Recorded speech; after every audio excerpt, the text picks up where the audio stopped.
ఆధునిక ఉద్యోగ అవకాశాల్లో ఎదురయ్యే సవాళ్లను అధిగమించేలా విద్యార్థులను సిద్ధం చేస్తామని ధనిక్ భారత్ విద్యా సంస్థల డైరెక్టర్ బాలలత చెప్పారు. విద్యార్థులు కేవలం ఉద్యోగం సాధించి సంతృప్తి చెందడం కాకుండా 10 మందికి ఉద్యోగాలు ఇచ్చే స్థాయికి ఎదగాలని సూచించారు.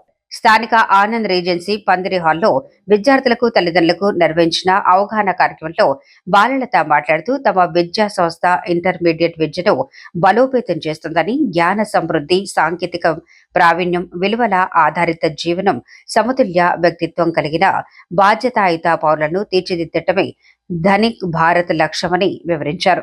విద్యావృత్తి జీవన సవాళ్లను ఆత్మవిశ్వాసంతో ఎదుర్కోవటానికి విద్యార్థులను తీర్చిదిద్దామని బాలలత చెప్పారు. ఈ సందర్భంగా ఆమె విద్యార్థుల సందేహాలను నివృత్తి చేశారు. కార్యక్రమంలో డైరెక్టర్ విక్రమ సురేంద్రబాబు తదితరులు పాల్గొన్నారు.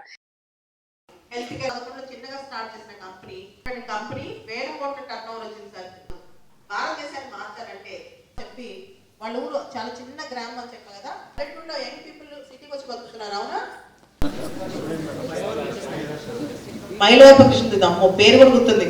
ఇప్పుడే కాల్ చేశాడు, ఎల్లుండి చిలుకలూరుపేట వస్తున్నారండి కదా, మాకు చెప్పుకొని వచ్చేస్తున్నారు మా ఊరికి.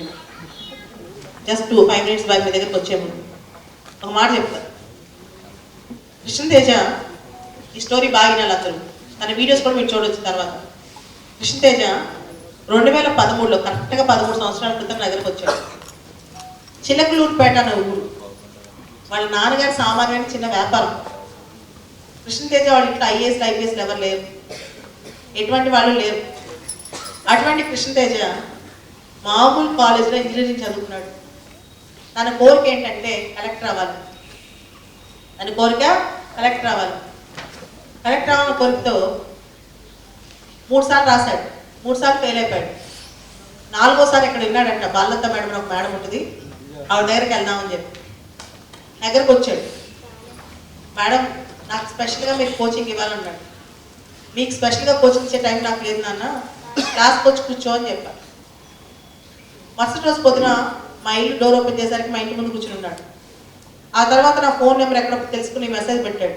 ఎవ్రీడే 8 days పాటు నా వెనకాల పడ్డాడు. 9th డే నాకు చిరాకేసింది.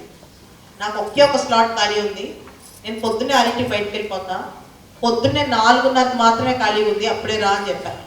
ఒక్కరోజు రాకపోయినా నీకు నెక్స్ట్ రోజు నేను ఏం చేయను, ఏ హెల్ప్ చేయను, నెక్స్ట్ రోజు నుంచి నా మొహం చూపించొద్దని చెప్పాను. ఆ రోజు నుంచి రోజు పొద్దున్నే 4:30కి వచ్చేవాడు. రోజు నైట్ నేను పడుకునేటప్పుడు నిద్రపోయేటప్పుడు క్వశ్చన్ పేపర్ రాసి మా సోఫాలో పెట్టేదాన్ని. కృష్ణతేజ వచ్చి ఆన్సర్ రాసి అక్కడ పెట్టేవాడు. మార్నింగ్ 6 గంటలకు వెళ్తూ కరెక్షన్ చేసేలేదాన్ని. మీరు నమ్మరు, 365 రోజులు 365 పరీక్షలు రాస్తాడు. నెక్స్ట్ ఇయర్ డైరెక్ట్గా వెళ్ళాడు ఎగ్జామ్కి.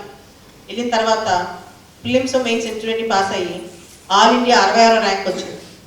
66వ ర్యాంక్ రావడమే కాదు, కేరళకి వెళ్ళిపోయాడు. కేరళ క్యాడర్ వచ్చింది.